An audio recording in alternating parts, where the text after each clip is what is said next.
ಚಲೋ ಬಟ್ಟೆ ಹಾಕೊಂಡಿದಿ, ಮತ್ತೆ ಯಾಕೆ ಮುಚ್ಚೆ ಬಿಡ್ತಿ? ಶಾಲು ಹಚ್ಕೊಂಡಿದಿ, ಮತ್ತೆ ಯಾಕೆ ಮುಚ್ಚೆ ಬಿಡ್ತಿ?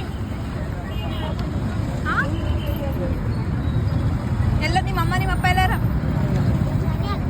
ಮನೆಗೆ ಬಿಟ್ಟು ನೀ ಹೇಳ ಕೇಳ ಬರ್ತೇನೆ, ರೊಕ್ಕ ಕೇಳ ಹಂಗೆಲ್ಲ ಮಾಡಬಾರ್ದು. ಮನೆಗೆ ಹೋಗು, ಕೆಲಸ ಮಾಡ್ತಾರೆ ನಿಮ್ಮಪ್ಪ ನಿಮ್ಮಮ್ಮ. ಏನು ಕೆಲಸ ಮಾಡ್ತಾರ?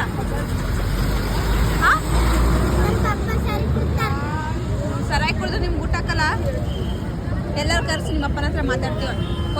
ಪೊಲೀಸ್ ಸ್ಟೇಷನ್ ಕಂಪ್ಲೇಂಟ್ ಕೊಡಂದಿ ನಿಮ್ಮ ಅಪ್ಪನ ಮೇಲೆ. ನಿಮ್ಮನ್ನ ನೋಡ್ಕಲ್ಲ ಅಂತೇಳಿ ಪೊಲೀಸ್ ಸ್ಟೇಷನ್ ಕಂಪ್ಲೇಂಟ್ ಕೊಡಂದಿ. ಬಂದು ಹಿಡ್ಕೊಂಡು ಹೋಗ್ತಾರೆ ನಿಮ್ಮ ಅಪ್ಪಗೆ. ಸರಾಯಿ ಕುಡಿದು ನಿಮ್ಗೆ ಹೊಡಿತಾನೆ.